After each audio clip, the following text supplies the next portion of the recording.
That's all. Take a walk, you Bolshevik bums. You're welcome to the Savage Nation. Now, as you know, the brazen mob never said one word to Barack Hussein Obama, no matter what he did. $175 billion to Iran so they can build a nuclear weapon and get away with it. All these big-mouthed girls had nothing to say. All of the half-men had nothing to say. It's disgusting, and I'm sick of it. But let me put this in context for you instead of getting so emotional about it. The reporting mob is today's Bolsheviks. Those of you who studied the Bolshevik Revolution will understand what I am saying. Those of you who don't know who the Bolsheviks were, pay attention because you're going to learn an important lesson today. The reporters today are the Bolsheviks of today. They're working hand in glove with the extreme left, the Antifa domestic terrorists, to bring about a revolution in the United States of America. They want revolutionary violence against the capitalist state. Make no mistake about it, the reporters today are working to bring about a Bolshevik revolution. Now, I'm going to put things in context for you today. I'm going to talk about the Russian Revolution. I'm going to talk about the L.A. Antifa group that hung Trump in effigy and called for revolutionary violence against the, quote, capitalist state. And I'm going to talk about these topics in the context that you need to understand to see the danger this country could be in the next election. And that is because what you're witnessing now is a continuum of history.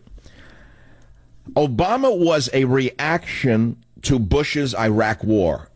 Obama presented himself as a man of peace, remember? He lied about that. He lied about everything. But he said he was a man of peace. He was not going to get involved in foreign wars. Remember that? So Obama was a reaction to Bush's Iraq war. Trump was a reaction to Obama's racism, anti-white rhetoric, anti-police rhetoric, and anti-capitalist rhetoric. That was the reason Trump won.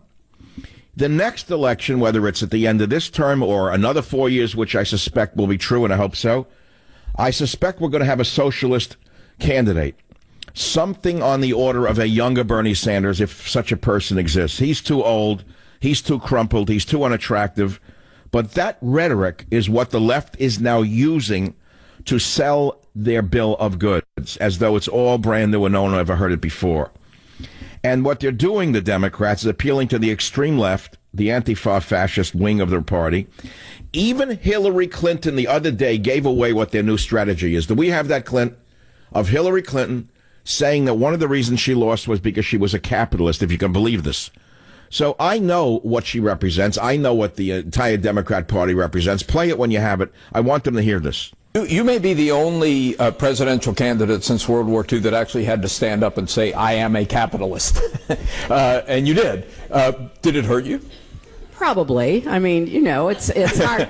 It's hard to know, but I mean, if you're in the Iowa caucuses and 41% of Democrats are socialists or self-described socialists, and I'm asked, "Are you a capitalist?" and I say yes, but with appropriate regulation and appropriate accountability. Turn the hag off. Turn the hag off for appropriate regulation, but no regulation of the Clinton Library, no regulation of any of your cronies, no regulation of your friends in Wall Street, no regulation at all. Just regulate conservative media, that's all. But let's get to the bigger point. She is going to use the rhetoric, and so will her party, of the far left. That's Gavin Newsom. That's Kamala Harris, who came and went. They ran her up the flagpole, and she didn't sell. So they dropped her, so now they're talking about someone else. They're going to find somebody to push the socialist agenda, screaming about anti-capitalism, and that's going to be whether it's at the end of this or the end of the 6 years, whatever it comes down to. So it leads me to a couple of questions, which I'm going to cover today as I take you through the Russian Revolution in a little bit of detail. We're going to explore the bloody Bolshevik takeover that changed the entire world, and how 30 million people died in the last century who embraced the communist rhetoric that Hillary Clinton and Bernie Sanders, and in fact the entire media, puts down your throat every day, and so do every school in the United States. With almost rare exception, the schools are teaching communism. So I'm going to ask you a question of the Savage Nation. This is Dr. Savage. We're going to give you a little history lesson. At the bottom of this hour, we have a very special guest. We have Senator Lindsey Graham.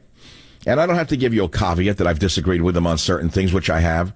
But when I met him in Washington outside the congressional luncheon, actually he's outside the French state luncheon, he and I found out we have agreements, and the agreement is to save the wildlife of Africa while we can still do it.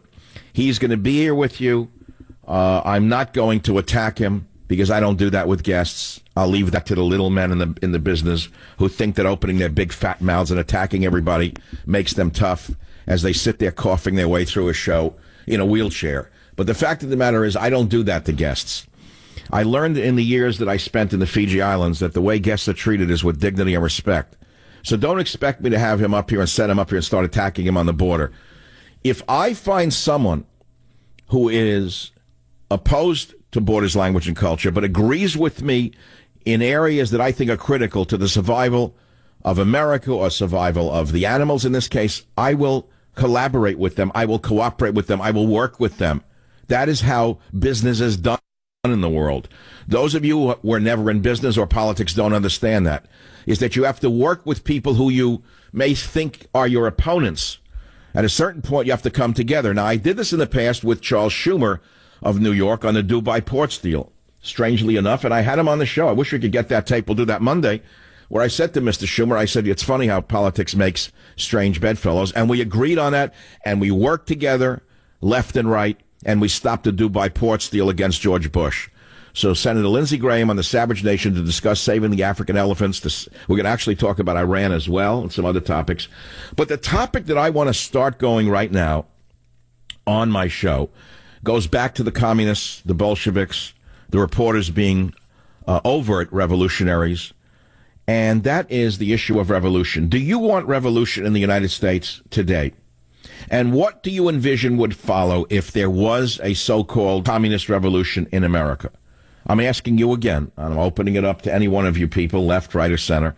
Do you want a revolution in the U.S.? Do you know what will happen? What would you envision would happen with a revolution? Now, other than Bernie Sanders, who could win as an open socialist in this country? And as I said last in the beginning here, how many were killed by communism in the last century? About 30 million people. 30 million people. Many of you are naive children. You were raised on Ritalin and communism, and you don't know what you're talking about. And you've now turned Donald Trump, a very decent man, a very good man, into someone worse than Hitler, Stalin, Pol Pot put together. That's how sick it's become in this country. And I blame Jeff Zucker of CNN for most of this. He is an enemy of the people. That thing behind CNN who motivates the marionettes that he has working for him is one of the most evil revolutionaries this country has ever seen. And you may say, well, come on now. He's a multimillionaire. He runs a network. How could he be a revolutionary? Lenin came from a very, very successful family. Many of the revolutionaries in Russia were very successful lawyers, professors. Does it sound familiar to you? In America, the revolutionaries are sitting there in the universities with their little feet, their feet dangling over the edge of their chairs at Berkeley, collecting $175,000 a year. They don't teach any classes, and all I do is espouse communism every day, and they get rewarded for it by their deans and by their schmeens. So I know what's going on. They're sitting in the academy waiting for the revolution, and it will never happen, by the way. They don't understand. I'll give you the fundamental reason why we're not going to have a communist revolution in this country. One reason, and one reason only. The people are fat and happy. If there is no starvation in the land, there's no revolution. Did you know that? The people are simply too fat and too happy. Have you gone to an event recently? Have you walked in a mall recently? Have you seen the swollen feet, the bloated bellies, the ham-sized arms?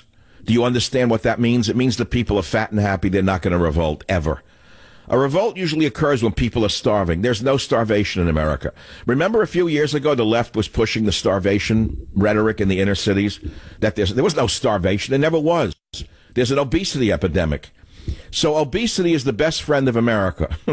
You can write that down. Obesity is the safety valve of America. We actually have to thank McDonald's and Burger King and Kentucky Fried Chicken for keeping America safe from the Bolsheviks. In fact, I think people should go out and buy these meals for some of the revolutionaries. They might be happier. They would be less gaunt, and the professors would be less likely to put a scarf over their face and come down in the streets and beat up police horses. If they'd stop being vegans and have a decent meal, we could probably stop the revolutionary rhetoric. If 90% of these vegan professors from Columbia, Berkeley, NYU, who put masks on their face and go out and break windows during their off hours were to go out and have a steak and French fries and a glass of red wine, I think the country would be a lot safer. But I want to come back I don't want to be too comedic in the political theater, but I will be comedic where necessary. I am going to speak today about the communist revolution. And I'm going to talk about what the L.A. Antifa group did the other day on May Day. They hung Trump in effigy, and they called for revolutionary violence against the capitalist state. They stand in solidarity, they say, with the Red Guards and principally Maoist collectives. Do you know who the Red Guards were? Do you know what they did to the middle class? Do you know what Mao Zedong did to the Chinese people? You morons, you. Mao Zedong resulted in the death of 30 million Chinese. Targeted were the teachers, doctors, lawyers, engineers, accountants, police. Anyone with eyeglasses was killed in China. You don't understand any of this because you were raised in the state-run schools in America, which are filled with propagandists who are stupid themselves. Drugged and stupid, very dangerous combination. So I'm going to give you a little history today on the bloody Bolshevik takeover that stunned the world so you could educate your poor daughter whose brains have been washed at NYU. I'll be back. This is the Savage Nation.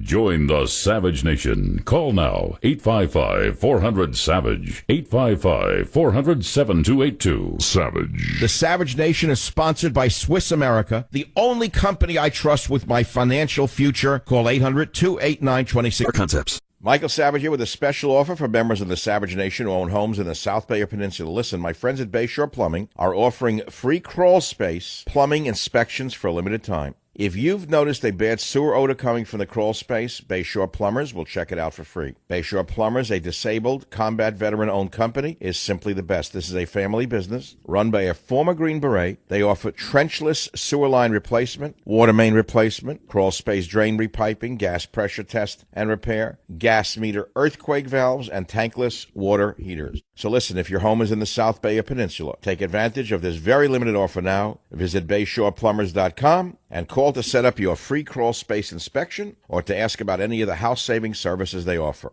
They are the best, they're the highest quality, and when you need to trust someone in your home around your family with the skill to address all your home's plumbing needs with expert care, please be smart.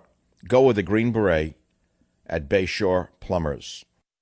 Do you have trouble sleeping like most people do? I'm here to change your sleeping patterns forever.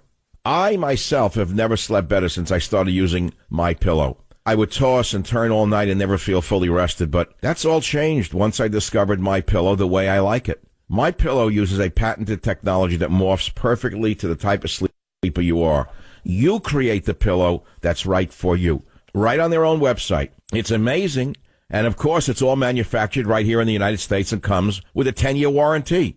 You can wash and dry MyPillow, and the best part is you get a 60-day money-back guarantee, so you have nothing to lose. I want you to go to MyPillow.com or call 800-768-0898, promo code SAVAGE. Take advantage of my special 4-pack deal. Buy 2 premium MyPillows, and you're going to get 2 Go Anywhere pillows for free. Rush to MyPillow.com or call 800-768-0898, promo code SAVAGE, to take advantage of my special 4-pack deal. I can see the topic's not taking with you. You want the basic meat and potatoes. You want the bacon and eggs. I try to give you filet mignon on the communist revolution. I gave you a brilliant monologue, unlike anything you're ever going to hear in radio this week. So I'll go to the nails, the hammer, the nail gun. Rudy Jewel E. Annie. That's all you want to hear. Jewel E. Annie. Stormy Daniels. That's what you're ready for. Stop this stuff, Mike, about Russian Revolution stuff. We're not ready for that. We want to talk about Rudy Jewel E. Annie. He's finished. He's done. He's toast. He's gone. Jewel E. Annie tries to do damage control after Stormy Daniels' comments. This is even in the New York Post, which is to the right of center. Everyone knows he screwed up. Everyone knows he was 6 sheets to the wind. Someone corrected me on, at least my analysis is that I don't know that he was 6 sheets to the wind. He could have been 6 cans of Rayo's to the wind, for all I know. He could have been 6 ounces of pasta to the wind. He could have been 6 eggplant parmesans to the wind. I have no idea what he was on, but he was definitely off the other night on a Nail Gun show. And Trump called him out. He put him down today. He said he just started a day ago. He's learning the subject matter. Do you know what a spanking that was?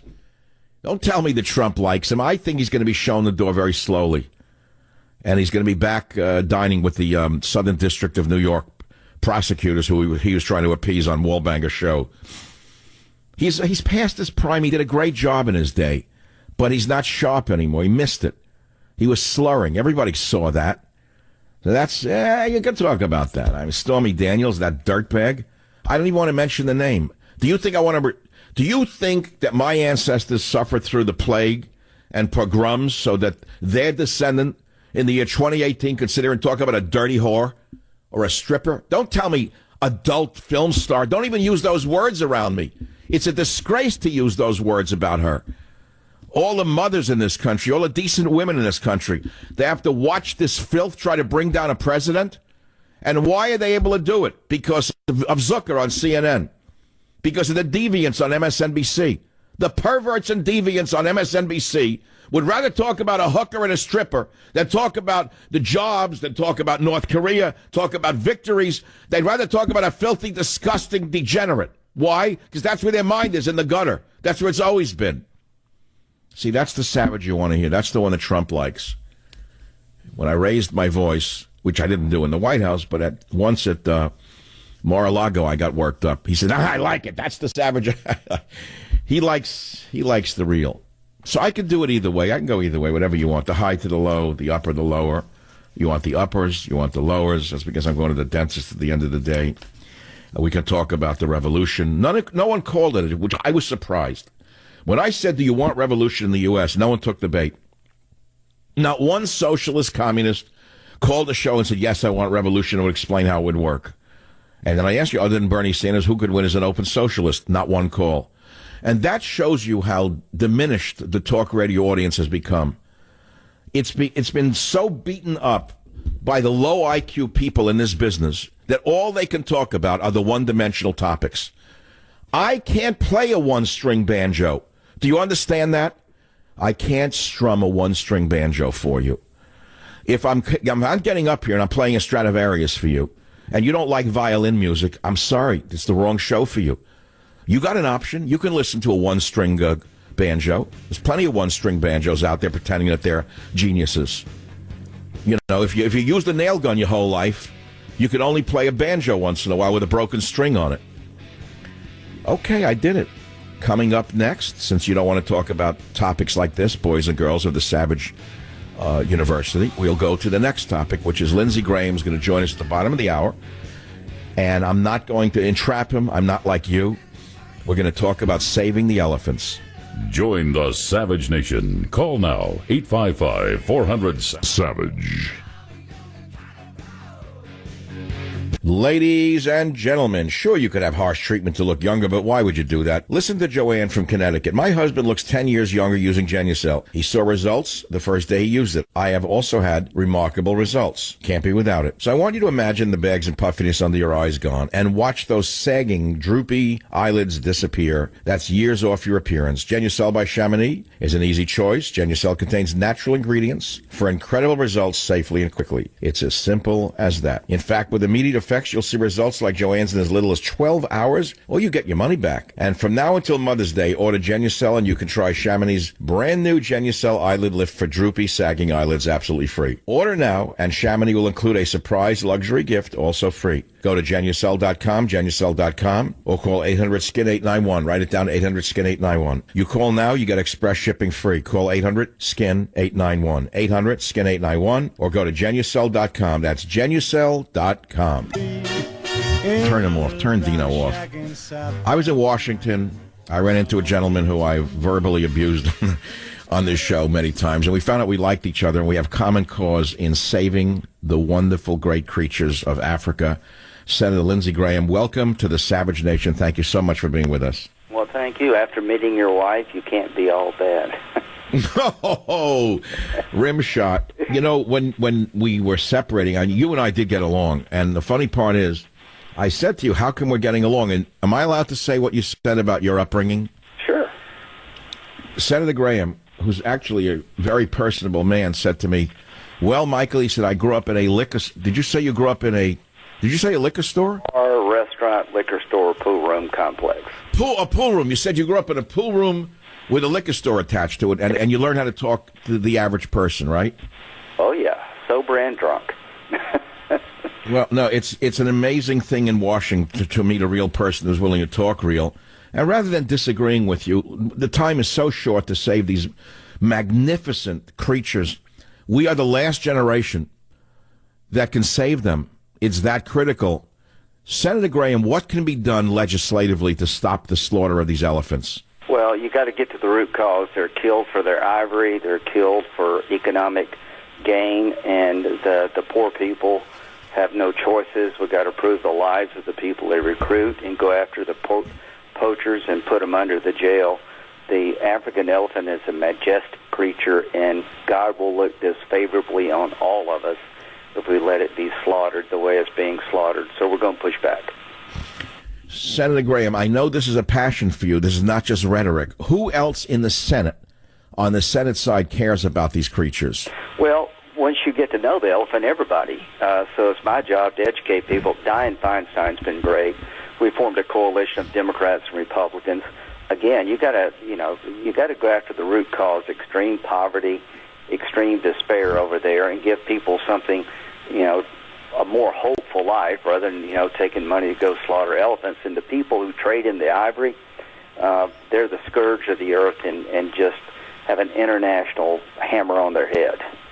You had mentioned that you're going over to Africa on a mission with Bono, on a congressional mission. Is that correct? Yeah, I'm going to go over with a group of senators, the Gates Foundation, Rick Warren, faith-based people, NGOs, the One Foundation, the Gates Foundation. They're doing a lot of things in health, malaria, AIDS eradication. And I got a conservation group. The Walton family's been great on this. I may invite you and your wife to meet us. We're trying to galvanize the Congress to look at Africa as something worth saving, something worth fighting for, the people and the habitat, nature. We're going to fight the Chinese, we're going to fight the poachers, and we're going to show up in Africa and make a difference. That's pretty amazing. I know your time is short, and I know this is one of the issues that you're passionate about. And and this coalition is very interesting to me, and I really would like to communicate with you, Senator, about possibly joining that group, even though I'm not a traveler. I did too much of it in my life. This sounds like a once-in-a-lifetime opportunity to do something really great. But let's talk about an issue that's very important to you, which is the Iran deal. Absolutely. Should President Trump, in your opinion, Senator Graham, rescind the Iran deal? Yeah, he should withdraw because it's a bad deal for the world, Israel, and the region. It ensures that Iran can get a nuclear weapon in 15 years without cheating. 15 years from now, all the inspections go away. They can enrich and reprocess uranium without limitation. It's a pathway to a bomb. They haven't changed their behavior. You should make the world pick between the American banking system and the Iranian economy. He should get out if it's not changed. Senator, Obama gave $150 billion to the Iranians. Where did that money come from? Does anybody know? Well, it came from frozen assets. It came from, they had assets all over the world that were frozen. Here's a general rule of thumb. Don't buy a guy a knife who threatens to cut your throat. And it was the dumbest deal since Munich. You took a religious Nazi, the Ayatollah, who openly, advocates the destruction of the Jewish state, purifying his faith, bringing everybody in the world to their knees and, to bow to his view of religion. We gave him $150 billion, an enrichment reprocessing program that's not dismantled, it's just sort of slowed down. And, they mean it when they say they want to kill all the Jews. They mean it when they want to purify the Islamic faith and their image. And, Kerry and Obama were to crawl through glass for this deal. Thank God Trump's going to say, no, this is a bad deal. Very interesting. Why are you so passionate about Israel?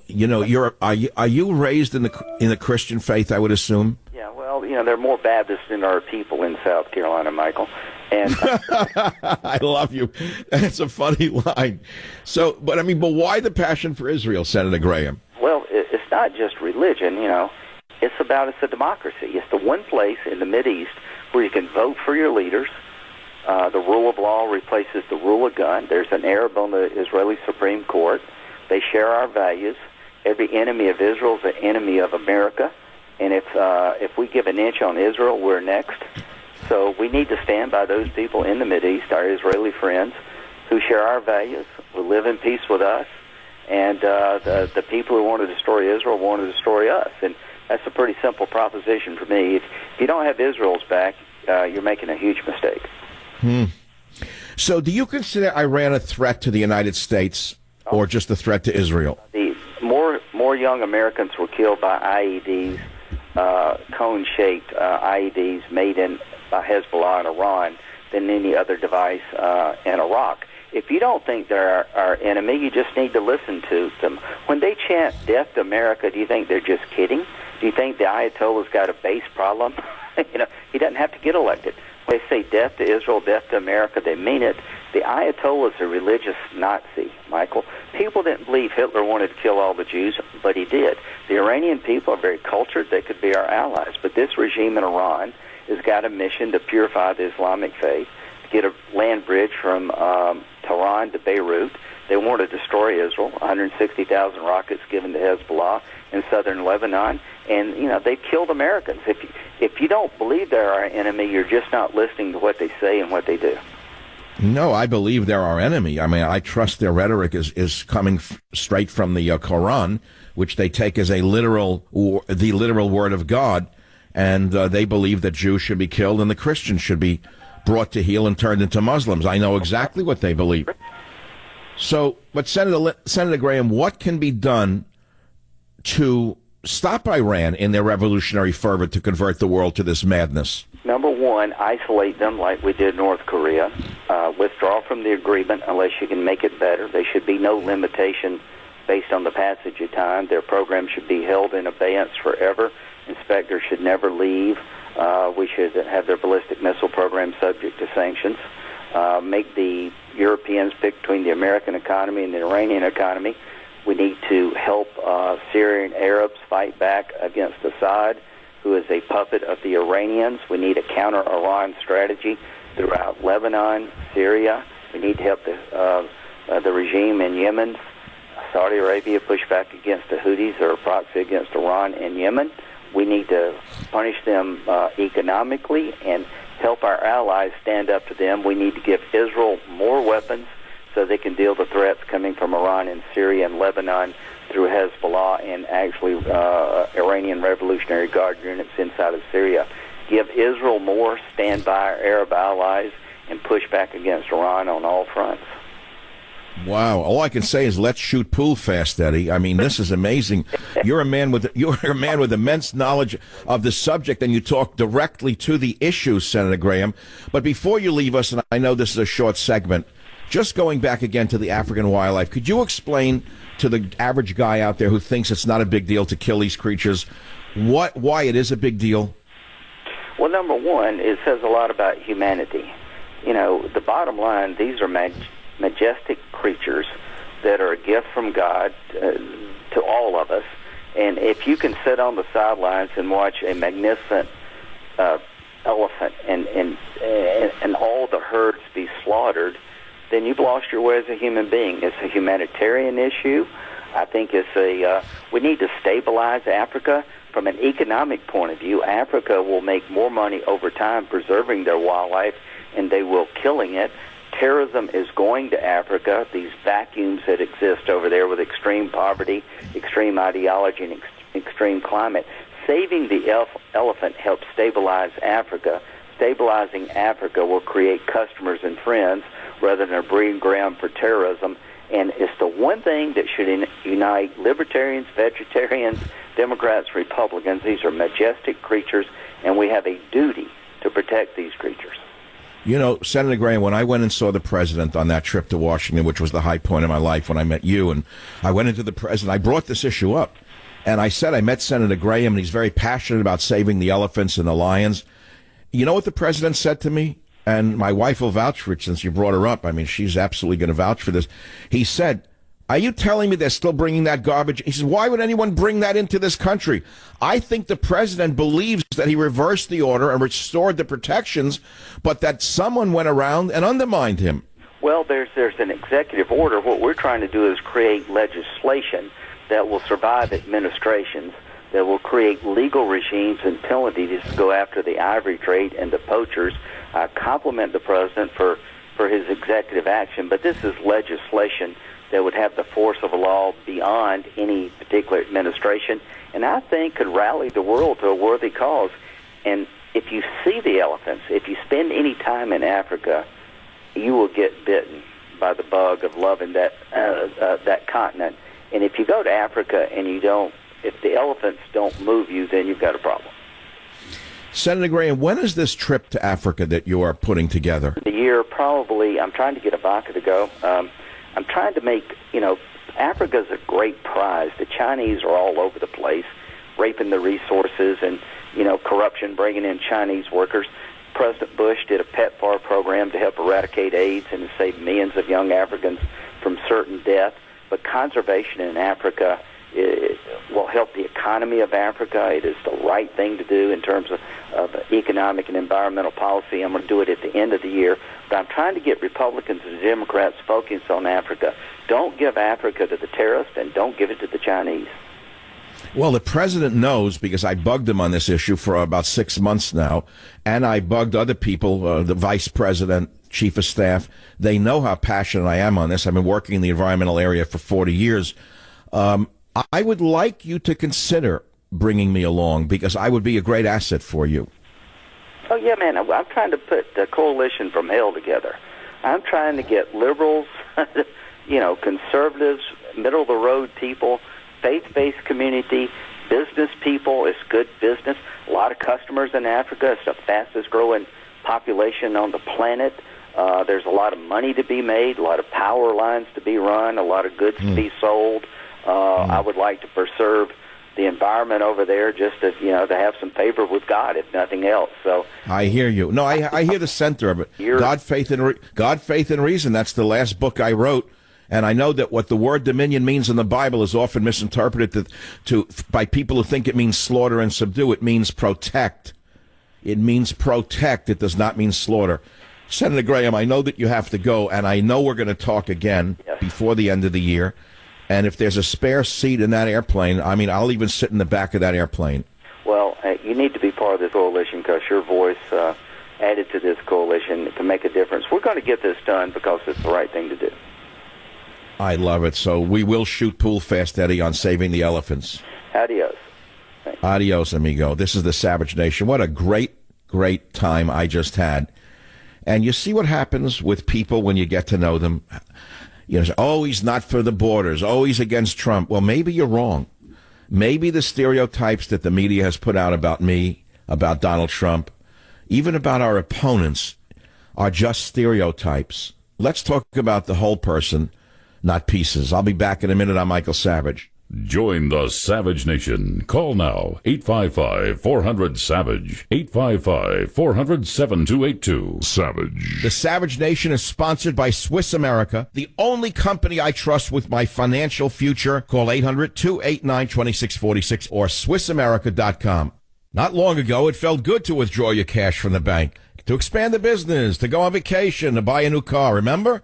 But today, withdrawing your own cash has become very, very risky. Listen, according to The Secret War on Cash, a new Swiss America white paper I just read, it made my hair stand on end. You better be careful when you go to the bank. I learned why banks are now required to spy on you and I for the government. And then they report any financial behavior deemed suspicious or unusual. What does that mean? Get The Secret War on Cash now by calling 800-289-2646. 800-289-2646. Did you know simply spending cash today is enough to get you branded as a potential criminal? You heard me. You better read The Secret War on Cash. It's free by calling 800-289-2646. The new war against cash is really a war against all freedom-loving Americans. Find out how to survive and thrive by reading The Secret War on Cash. It's free if you call 800-289-2646 right now.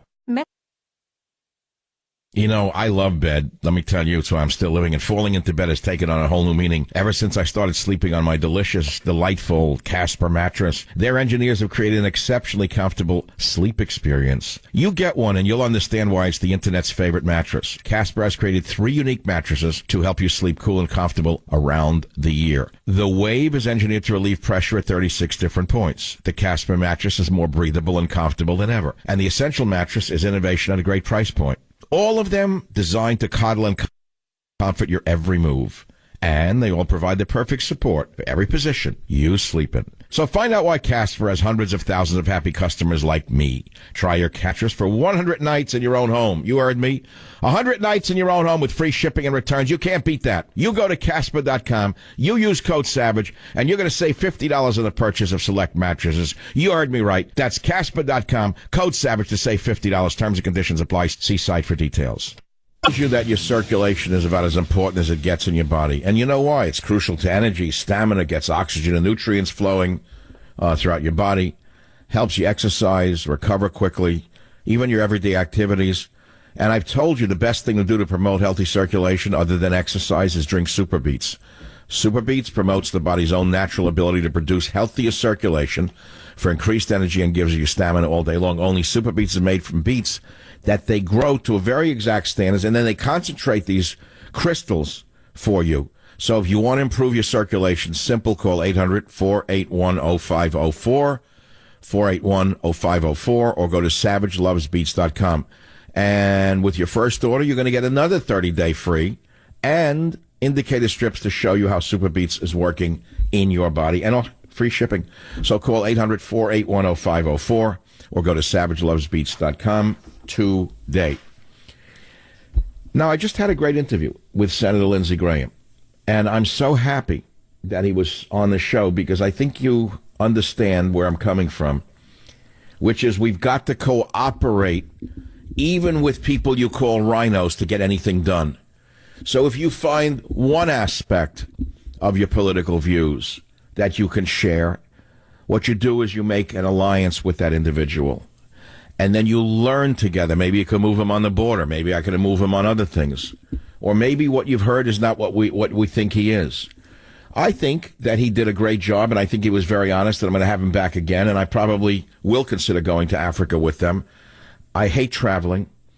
I do. I've done too much of it. All the years in the islands, the Fiji, Tonga, Samoa, Marquesas, the years going in and out of those islands, something in me just disappeared in my body, spending those long, long days in those villages. But this is different. This will be with a group of people with a mission. And I just might consider it. I don't know about the 18-hour flight with Dianne Feinstein on the plane. That's the one problem. That is the one problem. Do clothespins come with the seat is what I want to know. Join the Savage Nation. Call now, 855-400-SAVAGE, 855-400-7282. Savage. And all I can say to you is I will do everything I can while God gives me the presence of mind and the voice to maintain this great nation of ours the best I can. I just had Senator Lindsey Graham on, and we talked about saving the elephants, the lions. We talked about saving Israel. We talked about helping to bring the Iranian people to some peace from the lock grip of the throwback mullahs, who are the worst fascists on the planet. And earlier, I explained the Russian Revolution and how U.S.-based media is trying to overthrow the Trump government using all the tactics of propaganda that have been used from the beginning of time. And those are the topics. That's all there is to it. So if you want to call, the phone number is 855-407-282. You'll probably hear more about elephants than you want to hear over the next few months. But I'm not going to get drawn into the swamp of talking about collusion. See, that's a swamp as well. We keep hearing about the swamp. But if everything you hear all day long, 3 hours a day, is about Trump and collusion, I'm out of there. I'm gone. I'm not on that playing field. Enough is enough already. I mean, you know where I stand on the issue. Why must I talk about it every day? Why? I won't. That's all. I'll talk about what I talk about. It's a free country and a free medium, that's all. WTMA in South Carolina, one of my strongest affiliates in the senator's home state of South Carolina. Michael on line 4, welcome to the program. Dr. Savage, just wanted to thank you for having Lindsey Graham on. I'm opposed to a lot of his politics, but just appreciative that you had him on. It's definitely a worthwhile cause. Just very appreciative. Yeah, that's the whole... See, this is the thing. People do not understand having someone on whose politics you may not agree with, but if you find common ground, you get together on the issues you have commonality on, right? Exactly. I'm 48. I have a 16-year-old son. I would hope that my grandchildren and their children would be able to actually see elephants and not just hear stories about what magnificent animals they are. You know, they are family-oriented creatures. You know that when one of them dies, you know, the herd dies as well, meaning they actually protect that animal and they drag it away. They don't leave it there. No one understands how evolved these creatures are. So you say, well, who cares about it? Here's the whole point. We are the elephant. I'll make it over and over again. And if people don't understand that, I want to educate them to the fact that we are the eagle. We are the elephant. We are those creatures. It's one globe. It is one massive globe. And when we poison the earth and we poison the creatures on the earth, those poisons wind up in our infants, in our children, and in us. And that explains why we have such a high cancer incidence in this country right now. It's because the poisons are going into the earth and coming back to haunt us. So the animals are the first to go. And if the poison of Islamization is killing the elephants, and it is mainly the Islamics who are killing them, by the way, to fund their revolutionary to overthrow the continent of Africa, we have to understand how this is all interconnected. I mean, that's the whole reason I had Lindsey Graham on. And I'm glad that I could bring that man to the attention of the American people. And he'll be on many times since. I don't know whether I would go on the junket. I probably will be unable to resist. But I don't like flying. I don't want to take yellow fever shots. I don't want to take smallpox shots. I don't want to compromise my immune system in any way. I am so far, I'm going to knock wood, right? I take no medication. And I'm boasting about it. I know that'll change, when I'm an older guy. But I'm still very young. I take zero medication. Nobody understands this. I take an aspirin at night. I've been saturating myself with vitamins for 45 years. But I don't mean anything that you buy in a store. I know all about this subject. I've saturated my tissues. I got to tell you something, since I'm going into the health area now for a quick side note. After the show yesterday, I had to run up to a doctor. I've seen him once before a year ago. Why? I came back from this trip to Washington. My left ankle had turned a little black from sitting for 6.5 hours after sitting at the airport for 2 hours and sitting on my behind in Washington too much, and I wasn't riding my bicycle. So the circulatory system that I talk about a lot has veins in it, as you may know from high school, arteries and veins. And what happens is sometimes the valves in the veins don't work properly, and you get a little the flow back, and fluid collects in the tissues of your feet. So if you're inactive, what happens is you get a condition like that. Nixon, for example, had it. I don't know if you know that.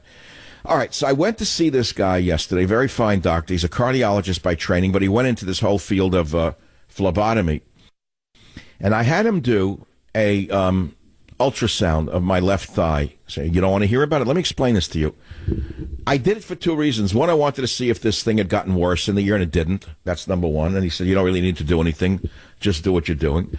And number two, I said, tell me about the arteries in my thigh. Now, many of you know all about your cardiovascular system, and you're paranoid about dying of a heart attack, right? We're all cardio-neurotic in this country. We've been conditioned by the Lipitor industry, by the the cholesterol industry, to think that that's the number one marker of whether or not we are going to die, young. Unfortunately for you, the data doesn't support any relationship between a cholesterol and first heart attacks, incidentally. But I don't want to go into the epidemiology. All right. There have been tests that we've all known about where you get an ultra-fast CT scan, for example, of the arteries coming in and out of your heart, right? The arteries coming out of your heart. And I had one 25 years ago because I was paranoid. My father had died young, my grandfather, my great-grandfather. The worst possible genetics on this subject, on this area, were mine. So I figured I'd be dead by 35. I was freaked out over it. So it's one of the reasons I was searching for the cures and why I went into nutrition and got my PhD in the field. I was always trying to figure this out. Why? So anyway, the long and short of it is we all worry about whether our arteries are clogging up. I don't care who you are. Even communists worry about it. Did you know that? Even Antifa professors who have health care for free worry about whether their arteries are clogging so they can continue to beat up police horses and throw fire sticks into mailboxes. All right, so about 35 years ago, I went to the University of California Medical Center, one of the great universities, and I had my first ultra-fast CT scan. I was so frightened of what it was going to show. I thought that the arteries would be all, kind of like chalky. All right, so the nurse takes the scan. I'm laying there in the gown, and I said to her very timidly, I said, what does it show? She said, well, I can tell you I'm not the doctor, but I can tell you right now. I said, what? She said, your arteries are as clear as an 18-year-old. Well, I leapt up off that bed with the gown on and all, and I hugged her. I mean, it was before the Me Too movement. I didn't know any better. I hugged the nurse in the hospital. I hope she doesn't sue me, but I was so happy to hear that was, the fact. So all the years of the 3 V's, of vodka, vitriol, and vitamins worked.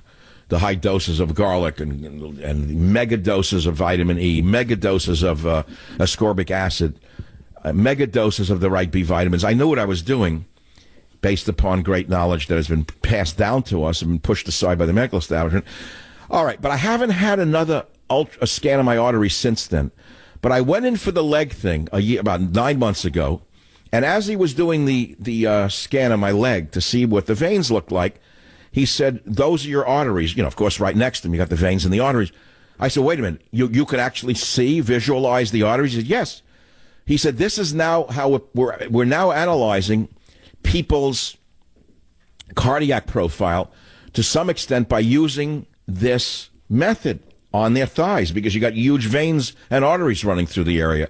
I said, so tell me. He said, look, Michael, he said, there's absolutely zero occlusion in the arteries coming out of your left thigh. And he said, this is a confirmation again. So, it's like a new lease on life over and over again. Of course, it doesn't mean tomorrow a piano may not fall off the 3rd floor and hit me. I get that. But it also confirms that everything I've been doing for my own health has been working, and that it's all based upon rock-hard science that's been buried by the establishment that wants to put you on drugs or go into the burn, cut, and poison school of medicine. And so as a guy who's been in the alternative medical world my whole life with the worst genetic inheritance you could imagine in this area, I got to tell you, there's real hope for us out there if we can only learn how to cope with these problems and adjust our diets and supplements accordingly. Now, that's a long way from the elephants, I understand that. But that's how my mind works. I start here and I go there and I come back to here. So if you want to come back to here or go there, the phone number is 855-407-2882. Back in a minute. Join the Savage Nation. Call now, 855-400-SAVAGE, 855-400-7282. Savage. The Savage Nation is sponsored by Swiss America, the only company I trust with my financial future. Call 800-289-2646 or Swiss America. Turn it off. I'm having a little trouble here. I'm playing the psychological warfare, subversion, and control of Western society by a former KGB agent named Yuri Bezmenov. I asked for clip H about education, and instead I got something generic. Do you have it? Because I don't have the time to waste. Yes or no? If you have it, play it. There's no time to train. There's no training right now. Play H. That's what I want. People whom nobody elected. Never. As a matter of fact, most of the people don't like them at all, and yet they exist. One of such group is media. So much power, almost monopolistic power on your mind. They can rape your mind. But who elected them? How come they have a nerve to decide what is good and what is bad for the elected by you, President, and his administration? Now go back one to clip H, which I asked for, education. That's the one I want to hear. That's the one the people have to hear about revolutionary communism and what's going on in this country. So please play clip H. Most of this activity is overt, legitimate, and easily observable if you give yourself time and trouble to observe it. But according to the law, it's not a crime. Exactly because of misconception, manipulation of terms. We think that subverter is a person who is going to blow up our beautiful bridges. No. Subverter is a student who comes for exchange, a diplomat, an actor, an artist, a journalist like myself.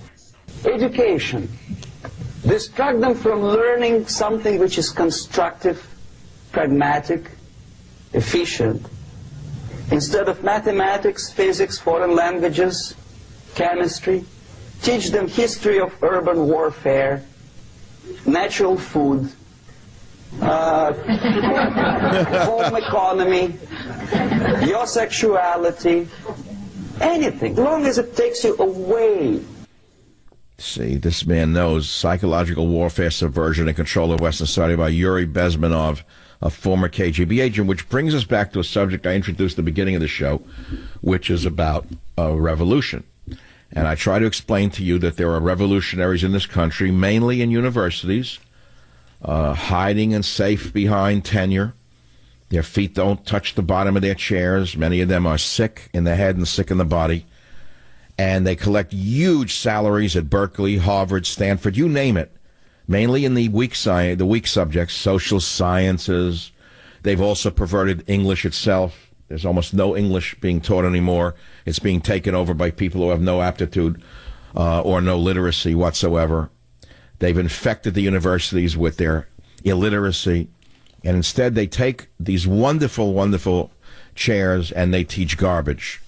And so then you get the professors putting on rags over their faces, joining groups like Antifa, breaking windows, attacking police horses, celebrating May Day, and calling for revolutionary violence against the capitalist state. And then they take the rag off their face, and they go back to their university chair, and they check their 401k. This is what we're dealing with in this country. But I want to explain to you that everything begins with an idea. The Holocaust did not begin with the Germans. I try to explain that to you on another show, and it's a very important point. It did not begin with the Germans and the Nazis. The Holocaust began a century before Germany in France with French anti-Semites. And it was just words and rhetoric against the Jews, which were picked up by the Germans and, of course, resulted in the death of 6 million Jews and 9 million others. So the Russian Revolution, which was one of the bloodiest of all revolutions, which has led to the downfall of, the death, rather, of 60 million people in China, 30 million people in Russia, 100 million people killed in the last century, all because of the rhetoric of malcontent professors of the type that we have in this country. Some of them, you know the names. You've heard of Lenin, you've heard of Marx, you've heard of Engels, but you don't know what else lies in their graves. And you don't know how these things start unless you study them. And the 1905 revolution preceded the 1917 revolution. Why did it start? Blood at the palace gates, mutinies, strikes, and military humiliation. The 1905 revolution in Russia was a year of chaos that led to a weakened czar finally offering some power to his people. Now, the big difference here is we have no czar. But the vermin in the media would have you believe that Obama was a saint and Trump is a czar. Obama was a wonderful man of the people, even though he collected a $70 million payout at the end of his tenure and his reign of terror. The mutiny of the presidency under Obama was something to behold if you actually studied it. And the man who led the mutiny, Barack Obama, and his wonderful wife, Michelle, got a $70 million book advance to show you how revolutionary they really were. So then we get Donald Trump.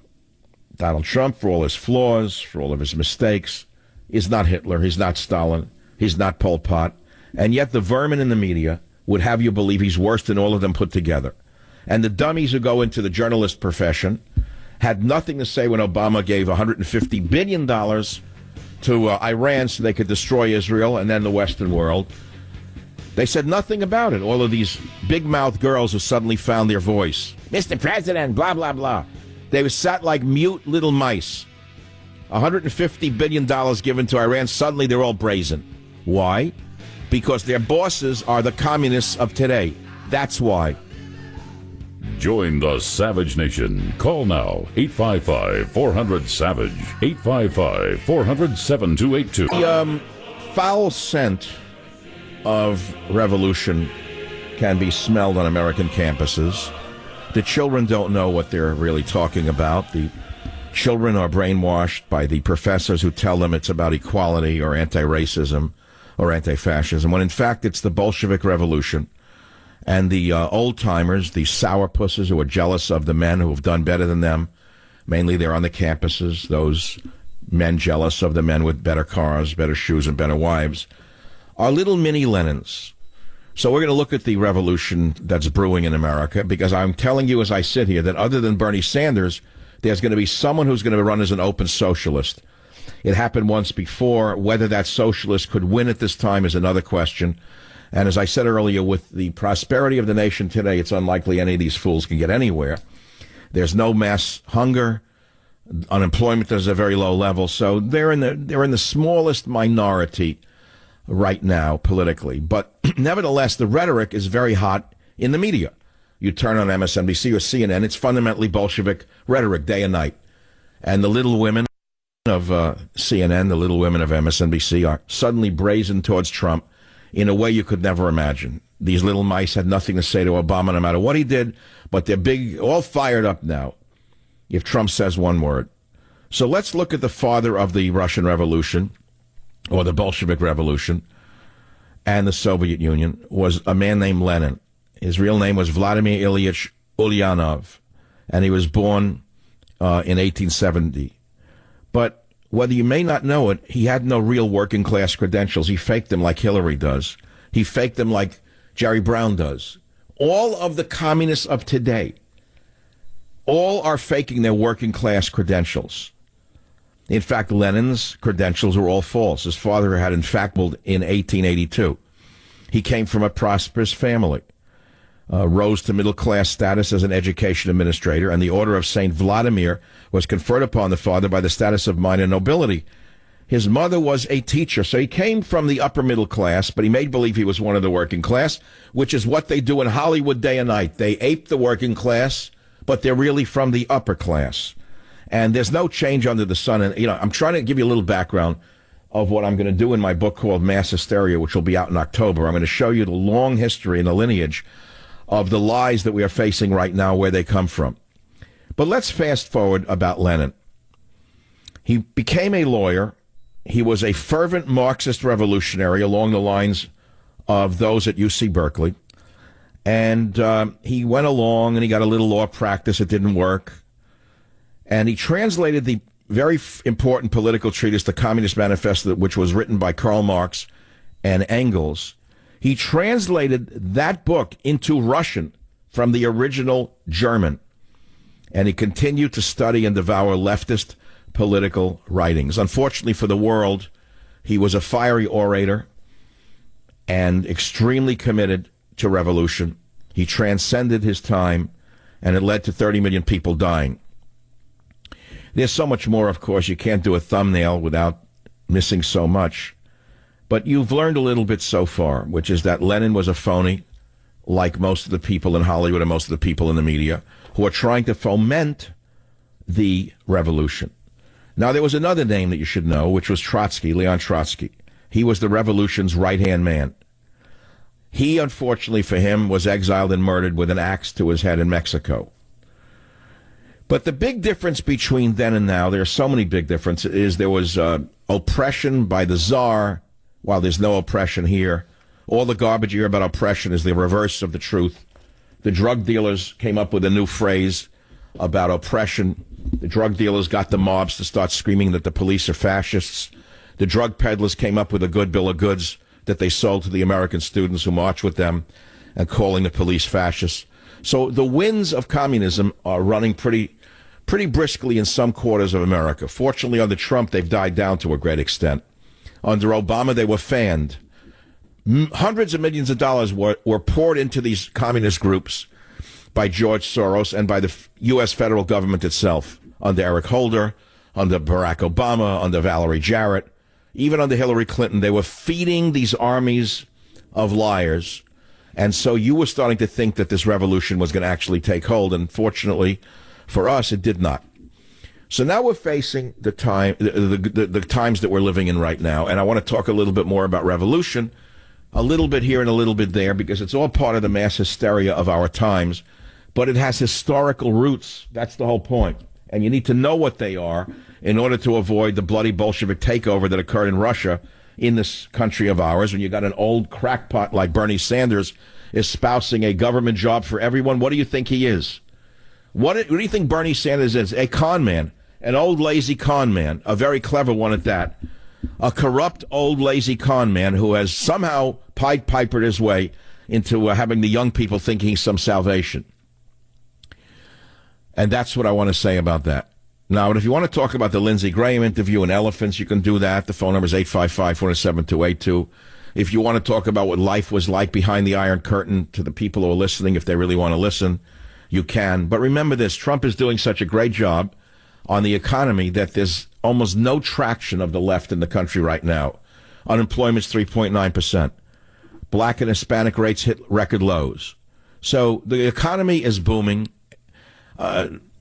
Okay, so the economy is booming, so there's no starvation. So where's the revolution supposed to come from? Who's unhappy? Who? The people on the college campuses. Why? Because their professors are all miserable. Why are they miserable? Because they're only making $150,000 to $200,000 a year for doing nothing but agitating young students.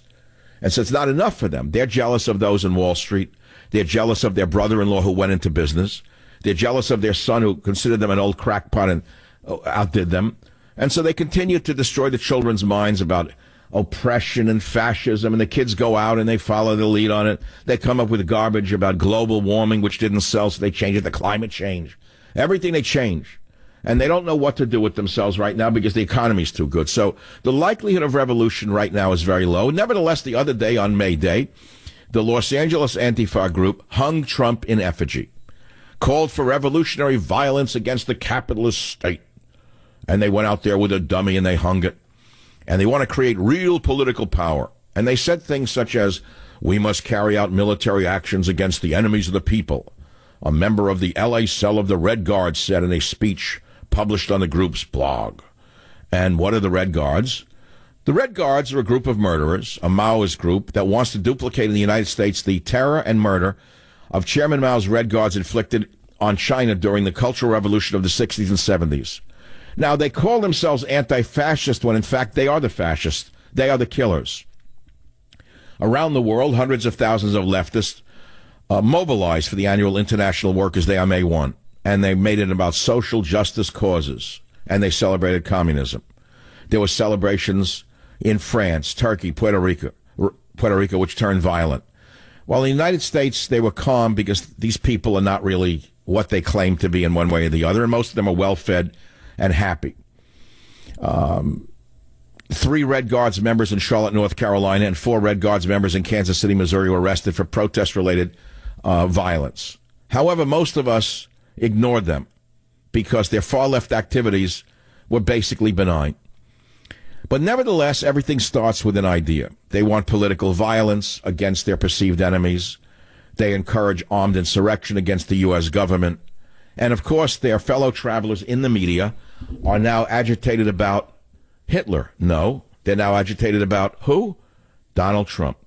To the little girls, the little women in the media, Donald Trump is worse than Stalin, worse than Hitler, worse than Pol Pot. He's the worst person that ever walked the planet. And they don't know why, but they know it's true because they heard it from their bosses at MSNBC or at CNN. And so that is why we get such a distortion in the media. It's because these are ignoramuses with cameras. It's as simple as that. But they have enormous influence over impressionable young minds that are on medication. So I thought today we would touch on the bloody results of such rhetoric that could occur, and we haven't seen anything yet. It'll heat up before the midterms. You'll hear about equality. You'll hear about Black Lives Matter. Let's see what else. The global warming. Let me see what else the hot buttons issue. Equality. What are some of the other balloons that come up from the crowds? Does anyone have any other balloons that they will float somewhere in October, September, October? What are the other balloons they'll float? Let us see. Climate change, equality. What am I missing? Am I missing something? But those are the balloons that they'll run up. Capitalism, no good. Communism, good. Socialism, good. Justice. Oh, that's a key word, justice. And they will not tell you about the Red Guards who killed tens of millions of people whenever they got power. Remember the movie about the Mountains of Skulls in Cambodia when that mild little college professor named Pol Pot went to Paris and he studied Marxism at the Sorbonne, and he thought that was a very neat economic system, that Marxism stuff. And he came back to Cambodia, Pol Pot, and he introduced the rhetoric of Marxism. He started first, by the way, interestingly enough, I have pictures, by seizing the guns of all the people in Cambodia. That shows you how seminal the NRA and the Second Amendment is to our survival. Let me repeat that. There were checkpoints set up in Cambodia, notably in Phnom Penh, by the Red Guards. These are 14 and 15-year-old children thugs given a red bandana, sound familiar to you? Those of you who remember things that have occurred in this country under Obama? Do you remember who was rioting? They set up checkpoints, and they took the guns from all of the law-abiding Cambodians. After that, hell broke loose. They were then able to run freely, bullying and imprisoning and then working to death or killing the doctors, the lawyers, the engineers, the teachers, the police, the mayors of the country. They were all considered counter-revolutionaries. At the end of the Marxist revolution in Cambodia, started by this little timid college professor named Pol Pot, 3 million Cambodians had been killed. There's once a movie about it. You probably remember it. And it was one of the worst things that ever happened on the planet. But he got that from who? Got that from Marx, got that from Lenin, got that from Engels, got that from Trotsky. He got that from Mao Zedong. And now we're getting doses of it here in America from Jeff Zucker, in my opinion, of CNN, and the vermin on MSNBC. They are the descendants, they are the rats, they are the mice of revolution. And they're gnawing at the fabric, the foundation of our land. So that's, again, a little thumbnail sketch of what the past has shown us and why you're hearing such insanity in this country from the little mice in the media. I'll be back in a minute on the Savage Nation. Join the Savage Nation. Call now, 855-400-SAVAGE, 855-400-7282. Savage. The Savage Nation is sponsored by Swiss America, the only company I trust with my financial future. Call 800-289-2646 or SwissAmerica.com. Have you ever taken your car in for an oil change and bingo, the mechanic finds something wrong, and what are you hit with? A repair bill. And what are you going to do with it? He'll pay it. But when you have extended vehicle protection from CarShield, you don't have to worry about those unexpected shocks. If your car breaks down after the manufacturer's warranty expires, whether you're a leftist or a rightist, you could be out of pocket thousands to get it fixed. Replacing your engine alone can cost thousands of dollars. A simple repair today to a sensor over $1,000, and you're going to have to pay it. There's nothing simple today about today's cars. But CarShield makes the process of fixing your car for a covered repair very easy. You can even have your own mechanic or dealership do the work, your choice. CarShield gives you 24/7 roadside assistance and a rental car while yours is being fixed for free. So listen carefully. If your car has 5,000 to 150,000 miles, it doesn't mean you have to pay high repair bills. CarShield administrators have paid out close to $2 billion in claims, and they're ready to help you. So save yourself thousands in future car repairs. Get covered by the ultimate in extended vehicle protection. All you got to do is call 800-CAR-6100, code SAVAGE. Did you write it down? 800-CAR-6100, code SAVAGE, or visit carshield.com, code SAVAGE, 10% off for you. Again, that's carshield.com, code SAVAGE, or call 800-CAR-6100, code SAVAGE. A deductible may apply. Now, I'm going to do a whole show maybe next week on communism again and show you how the academics and how the media are actually a repeat of history, very much like the intelligentsia in Russia that brought about the bloody revolution that resulted in the death of 30 million people. They may look like nice people. They may look like you. They may talk like you. They may walk like you. They may go to parties like you. They may smile benignly at you. But they're executors. Every last one of them are executioners. Every last one of them are executioners of our way of life. It's true we don't have a czar, we don't have the Romanovs, but the vermin in the media would like you to believe Donald Trump is worse than the czar, and that there's huge inequality in America. Huge inequality that only the government can fix. In fact, it's gotten so bad that I read the other day something I thought was even shocking for me, and I do this for a living. Certain museums are removing paintings of white male painters, classics, to make certain that paintings of women of color and Hispanics and other minorities can be put into the museums.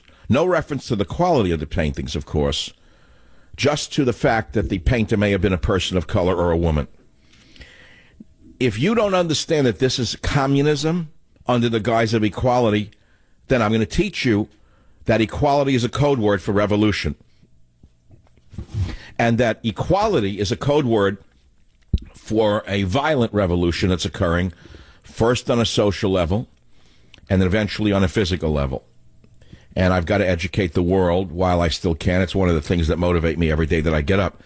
In other words, I woke up today, I knew that I'd have Lindsey Graham on to talk about saving the African elephants, which is a real important thing for me. But I said, there's a subject I'm fascinated by since I'm 18 years old, which is the Russian Revolution. And I studied the bloody Bolshevik Revolution. I studied it for many years. I read Marx, I read Engels, I read Trotsky, and I never bring it into my show. But I really don't want to bring you down with the collusion thing every day, or everyday Giuliani, or collusion, or Wallbanger. I'll leave that to them because they do that so well. It's their stock and trade. I'll do what I do, and maybe it will help you face the monsters around you. Join the Savage Nation. Call now, 855-400-SAVAGE. This is not Russia Today. This is an actual speech of the bloodthirsty Vladimir Lenin that I played for you because we're living through mini Lenins right now, mini Marxists, mini Trotskys. And he gave a speech on being Soviet, about the new power. And he's trying to explain it, and how workers of every country were attracted to him. And he said in the past the country was in one way or another governed by the rich. Sound familiar? Or by the capitalists. Does that sound familiar? And then he said, but for the first time the country is being governed by the classes, and moreover by the masses of those classes, which capitalism formerly oppressed. This is the rhetoric of Robert Reich at the UC Berkeley. This is the rhetoric of Hillary Clinton, who was ashamed to say that she was a capitalist, and that's why she lost. This is the rhetoric of Bernie the Seltzer Man. This is the rhetoric of Jerry Brown. This is the rhetoric of every leftist in America. While they're all rich and powerful, they pretend that they're working class. And so, well, right now they're no threat to us. They have no traction whatsoever. The only thing they got against Donald is that he couldn't keep his you-know-what in the... And so, therefore, they're using the sexual as opposed to the economic or the political to make their point. But on an economic level, they're completely lost because Donald's theories of the presidency are working. Unemployment rate, very, very low. People are employed, especially minorities. They're happy. And there's no starvation in the country, none whatsoever, no hunger. There's no nothing. So they have no rhetoric other than the sexual. And so they're trying to turn the sexual into the political, as they always do. And here we are. And I'm trying to give you a little history as we go along, because this whole issue of mass hysteria to me is so important, because we're going through a period of the Trump derangement syndrome, as it has been called, in order to push the Communist Manifesto. Now, is communism a menace? Is communism as dangerous as I make it out to be? Yes, it's worse. Because although on a national level we rarely hear of it, the colleges are 90% taken over, especially in the social sciences, by these little mini Lenins, mini Marxes, and mini Trotskys, and they have enormous power over our children. And unfortunately, many of our children go in there naked and afraid, and they come out completely brainwashed into thinking that the world is unequal, America is the worst place that ever existed, Donald Trump is a combination of Pol Pot, Mao Zedong, and Hitler combined. And it's very difficult to speak to the children who are brainwashed. If you've tried it, you know what I'm talking about. So I, in my own little way, will do it on the radio show every day that God gives me the power to do it. And in October, my book, Mass Hysteria, actually called Stop Mass Hysteria, will be coming out, where I will do it for you, because you will have a something in your hand to use as a weapon against these dangerous, dangerous winds. So who do you blame? You can blame anyone you want. The worst fomenters of revolution in the country today are the academics and those in the media. They're all rich and powerful in the media, remember that. And yet they foment revolution. Think about that one. Just think very carefully about the Jeff Zuckers of the world. Think very carefully about them riding around in limousines, making millions and millions of dollars a year while pretending that they're working class and down with the people. Think about that one. And then think about academia. Think about the ivory tower. Think about tenure, which should be abolished. The worst thing in the academic world today is tenure. It should be abolished immediately. There's no need for a tenure. All it does is keep creeps in there who shouldn't be there. They don't have to work. All they got to do is get up there and show up, if they even have to show up, to collect hundreds of thousands of dollars a year. Just look at the social science departments in this country today and how little they actually do. And don't tell me about their scholarly publications. They run the journals and they publish their own garbage. Each of them publishes the other. They're basically the parasites they talk about in a capitalist society are the professors. The very parasites that the communists talk about in the universities are them, especially in the non-subjects like Poli-Sci 101. So I want to play for you a little stuff from the past and see if it still applies. And I want to play J. Edgar Hoover, one of my favorite people, in clip 11. Let's see if it still applies. Let's hear it now, Clint. Communism in reality is not a political party. It is a way of life, an evil and malignant way of life. It reveals a condition akin to disease that spreads like an epidemic. And like an epidemic, a quarantine is necessary to keep it from infecting this nation. Quarantine. Good for you, man. You know what I love is that the left wants it always. They claim that cross-dressing is good, transvestism is good, trans is good, and then they smear J. Edgar Hoover by saying he was a cross-dresser. I mean, was that bad or good? He was a good cross-dresser if he was. He had the right. What's the difference if he cross-dressed and liked a pair of high heels? His politics were correct. I mean, what's wrong with you people? Can't you get it clear what you think? And then he goes on in clip M, again, J. Edgar Hoover on communism, which I'd like you to hear. Senator, I think that communism is as serious a menace to the United States as it ever was, if not more so. The tendency to judge the strength of the Communist Party by its membership in numbers is fallacious, and I think can lead us into very serious trouble, because today you have in charge of the Communist Party a hardcore, fanatical group of members who are dedicated to the overthrow of our government by force and violence. The Communist Party itself is a part of an international criminal conspiracy for the destruction of the American way of life. It's headed up into Moscow by Nikita Khrushchev, who serves in a dual capacity, first as the secretary of the Russian Communist Party, which is the governing body of communism in the world, and secondly as the head of the Soviet government. Okay, well, that was then, and this is now. So who heads up the Communist Party in the world today? That's the question. Is it Bernie Sanders? Is it Jerry Brown? Is it Hillary Clinton? I don't really know the answer.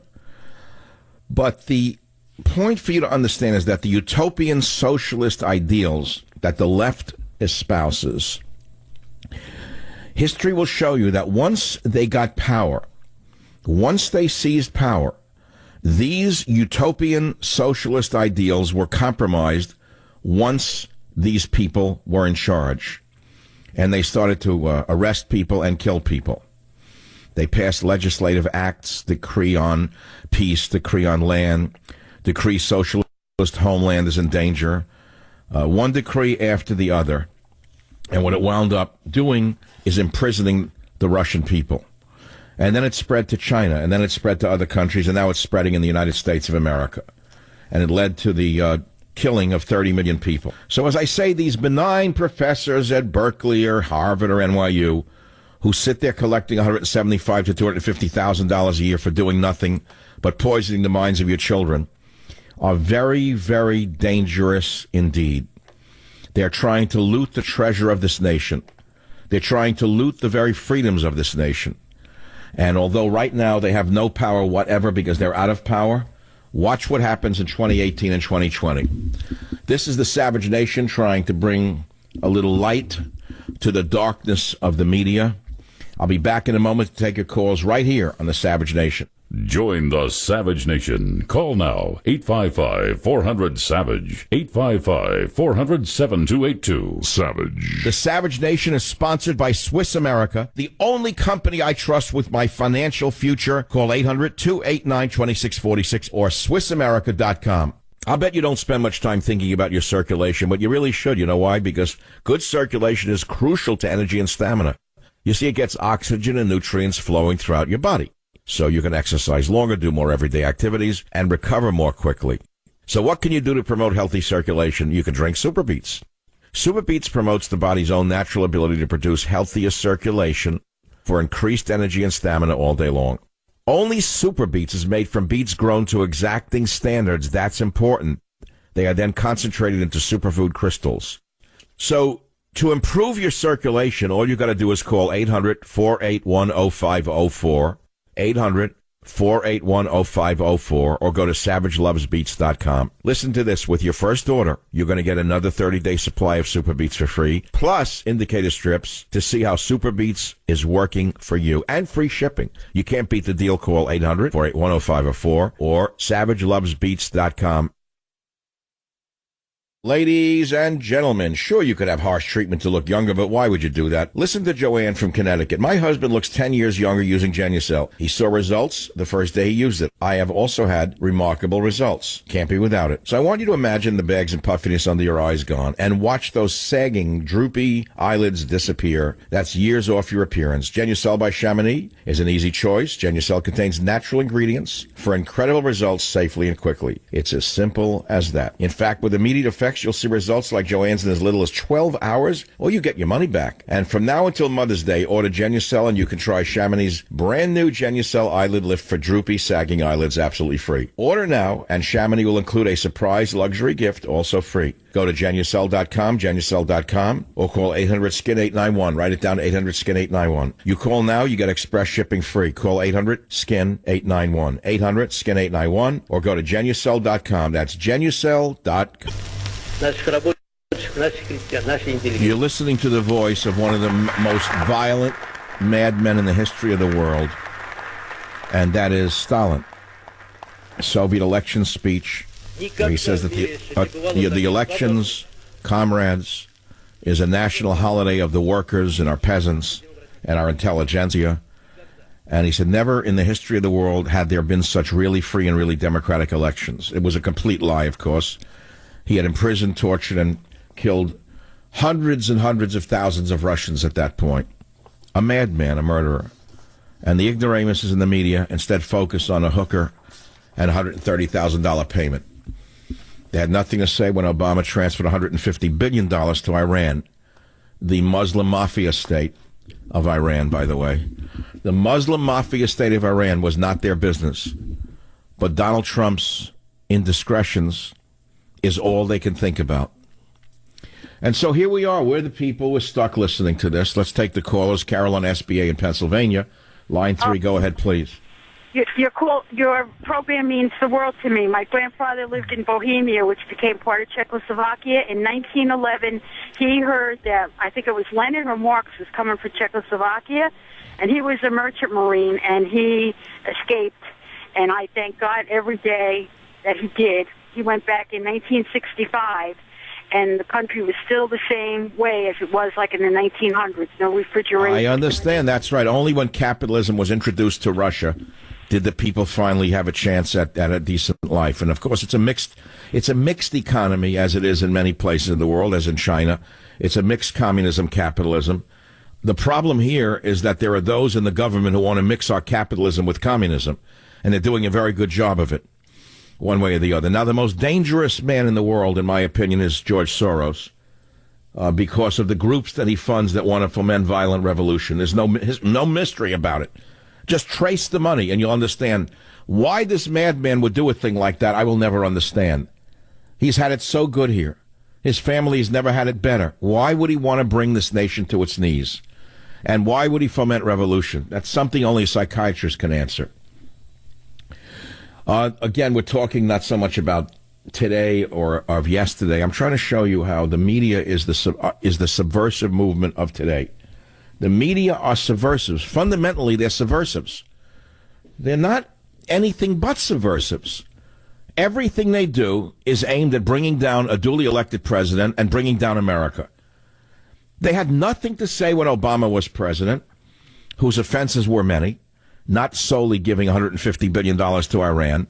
But if you remember, even the ACLU, for one day, they were honest, and they said that Obama had created the greatest surveillance state the world had ever seen, outdoing that of East Germany under the Soviets.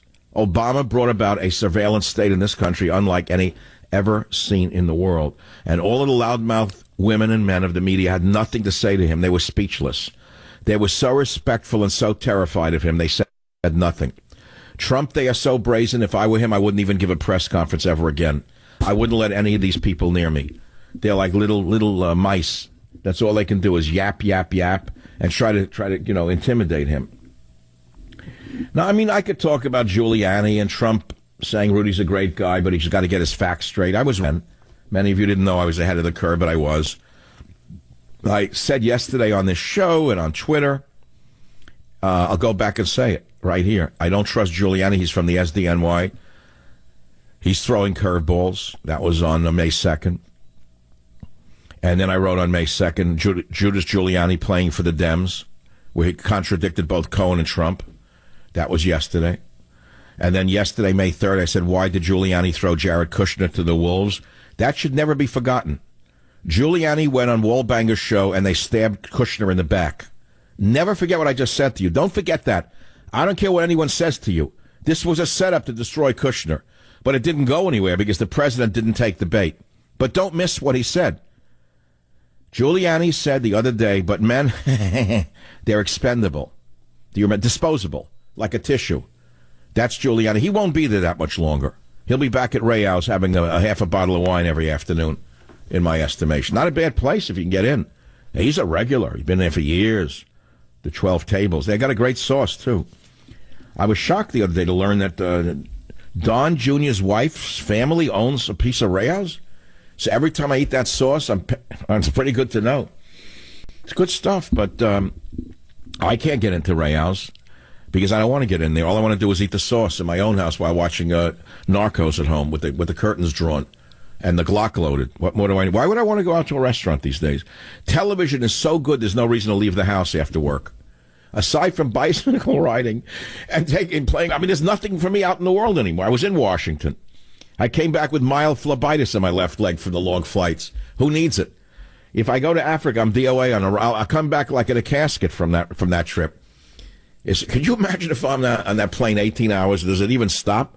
Where's it stop? In Reykjavik? I don't even know where it would stop. Like non-stop from, all right, they can go right to Africa from Washington. It's not from here. But I have a 6-hour flight from here to get there. Then I got to spend the night in a hotel. Then I got to get on the congressional plane. Then I got to go through the uncomfortable situation of saying hello to people who I've put down for the last 20 years on radio, sitting in the same plane. I don't know. But the part that would probably deter me from going on the African thing with the congressional delegation, thinking about that, is not even the people on it, because I could probably get along with them anyway. We're all adults, okay? We can all agree that we've got to save the great creatures and put everything else aside for the moment. What would get to me really is the yellow fever shots, the smallpox shots, the malaria shots. I don't want them. My body is in very good shape, and I don't want to compromise my immune system and wind up looking like a congressman who spent his entire life on the Hill. I'd just rather be who I am, the Picasso of radio. You know what I'm saying? So I don't know. But I do want to go. But I don't want to go. I do want to go. And did you ever get that ambivalent? It's got to be very compelling for me to go there, on this trip. It'll be something to remember, I'll tell you that. Oh, something to tell the grandchildren. Like they can't. everyone says something to tell the They don't care. Everyone says something to tell the grandchildren. They're not interested. They got Instagram. What do they care about grandfather or grandmother? They care about you? They're looking at someone in their own class half-dressed, no matter what grade they're in. They want to care about you have to say. The world cannot survive with Instagram. No relationship on earth can survive with Instagram. There's no chance for the world to continue with Instagram. And so when the Orthodox Jews threw their cell phones in the fire the other day for Lag B'Omer, and the phones exploded and people got hurt, I thought it was crazy until I realized that they were onto something. In order to maintain their religion and their family structure, they had to throw their phones in a bonfire. Join the Savage Nation. Call now, 855-400-SAVAGE, 855-400-7282. Savage. Do you have trouble sleeping like most people do? I'm here to change your sleeping patterns forever. I, myself, have never slept better since I started using MyPillow. I would toss and turn all night and never feel fully rested, but that's all changed once I discovered MyPillow the way I like it. MyPillow uses a patented technology that morphs perfectly to the type of sleeper you are. You create the pillow that's right for you. right on their own website. It's amazing. And, of course, it's all manufactured right here in the United States and comes with a 10-year warranty. You can wash and dry MyPillow. And the best part is you get a 60-day money-back guarantee, so you have nothing to lose. I want you to go to MyPillow.com or call 800-768-0898, promo code SAVAGE. Take advantage of my special 4-pack deal. Buy 2 premium MyPillows, and you're going to get 2 Go Anywhere pillows for free. Rush to MyPillow.com or call 800-768-0898, promo code SAVAGE, to take advantage of my special 4-pack deal.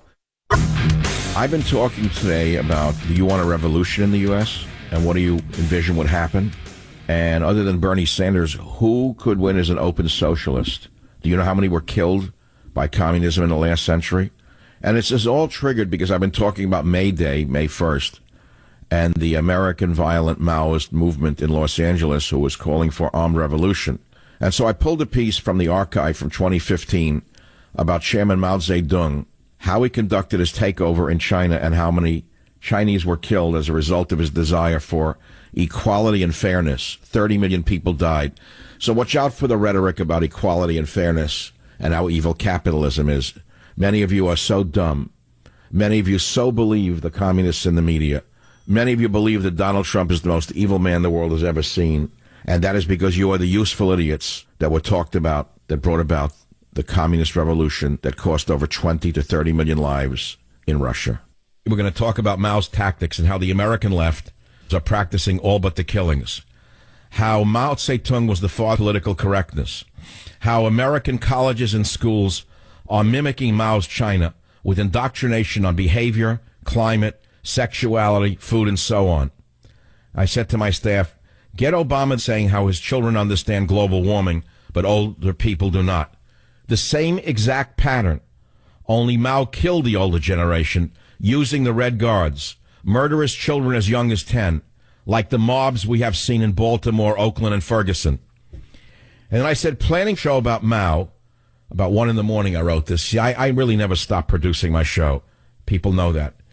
Planning show about Mao, the father of political correctness, and how his mass murder of 45 million Chinese who would not conform began with his Cultural Revolution. Listen to the words, Cultural Revolution, during which 10 to 12-year-old Red Guards murdered teachers, parents, etc., who were part of the old generation who did not believe in authoritarianism or one-man rule. How Obama and the Democrats are following the same playbook without the murders, ... Mao Zedong, the father of political correctness. The father of political correctness. So when your children go to the university and they are forced to accept things that they know are false and to sit there for fear of losing a grade or being thrown out of the classroom, you're watching Maoism in action. Maoists in Obama's administration. In fact, one of them openly, proudly said she's a Maoist when she first came to power. She declared she was an open Maoist. Am I right? Does anyone remember that? I don't know I think it's her. One of the chief members of his sorority openly said she's a Maoist with pride. She was not fired for that. Mao Zedong, leader of the People's Republic of China, qualifies as the greatest mass murderer in world history. The greatest mass murderer in world history. During the time that Mao was enforced a great leap forward in 1958, in an effort to catch up with the economy of the Western world, he oversaw one of the worst catastrophes the world has ever known, according to Frank Ducote, a Hong Kong-based historian, a man who has studied Chinese rural history from 58 to 62, when China was facing a famine, systematic torture, brutality, starvation, and the killing of Chinese peasants. It exceeded all of what went on in World War II. 45 million people were worked, starved, or beaten to death in China over these 4 years.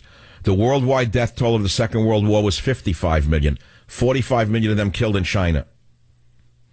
Now you say, well, why are you bothering to talk about communist China right now? Because we hear about the Holocaust as one of the greatest events of the 20th century, and it was. 6 million Jews were killed. About 7 million non-Jews were killed by Hitler.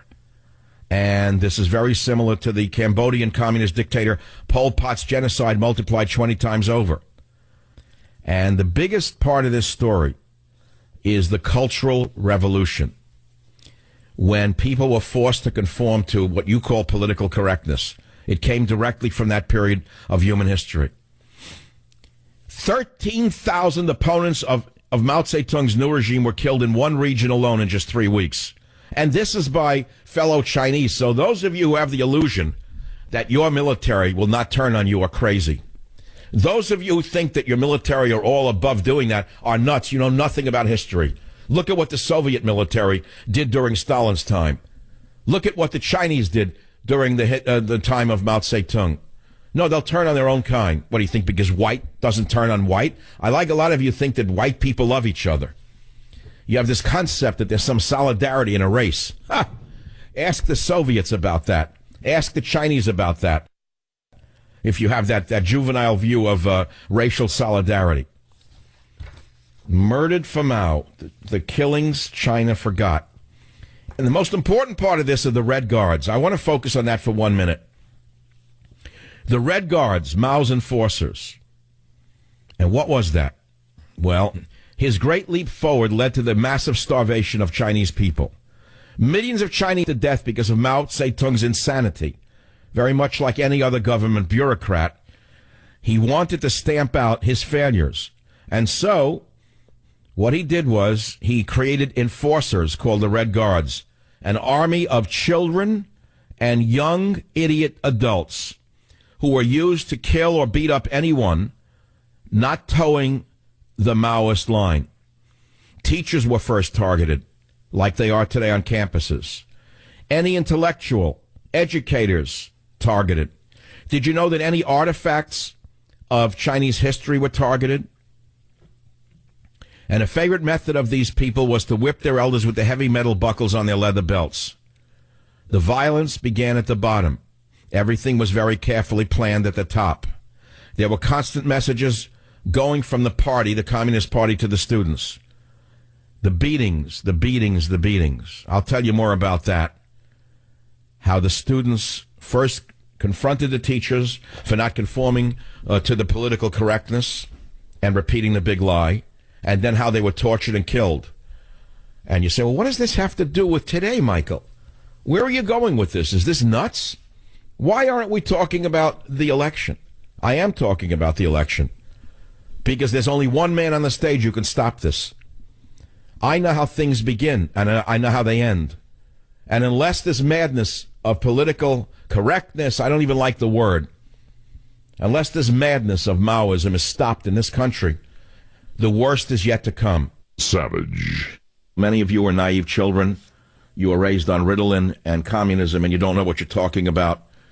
And you've now turned Donald Trump, a very decent man, a very good man, into someone worse than Hitler, Stalin, Pol Pot put together.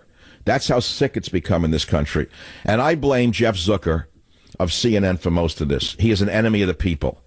That thing behind CNN who motivates the marionettes that he has working for him is one of the most evil revolutionaries this country has ever seen. And you may say, well, come on now. He's a multimillionaire. He runs a network. How could he be a revolutionary? Lenin came from a very, very successful family. Many of the revolutionaries in Russia were very successful lawyers, professors. Does it sound familiar to you? In America, the revolutionaries are sitting there in the universities with their little feet, their feet dangling over the edge of their chairs at Berkeley, collecting $175,000 a year. They don't teach any classes, and all they do is espouse communism every day, and they get rewarded for it by their deans and by their schmeens. So I know what's going on. They're sitting in the academy waiting for the revolution, and it will never happen, by the way. They don't understand. I'll give you the fundamental reason why we're not going to have a communist revolution in this country. One reason, and one reason only. The people are fat and happy.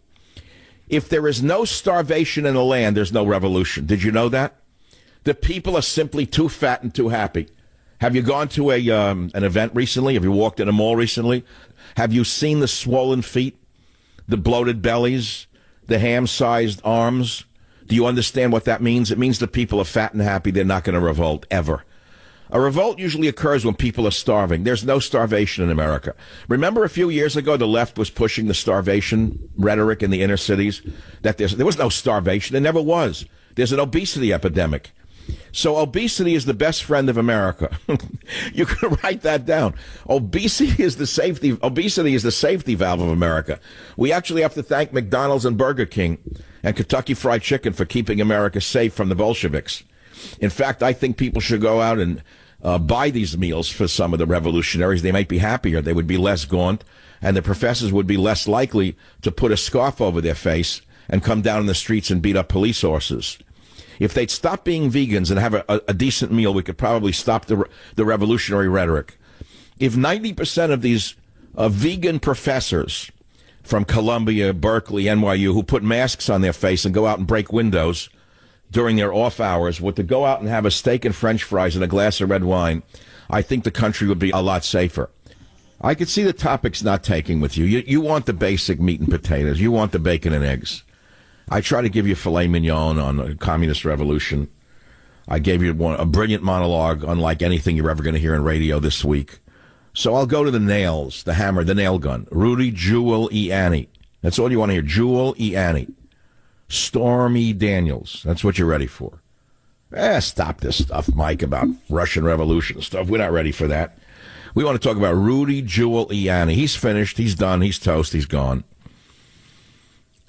Jewel E. Annie tries to do damage control after Stormy Daniels' comments. This is even in the New York Post, which is to the right of center.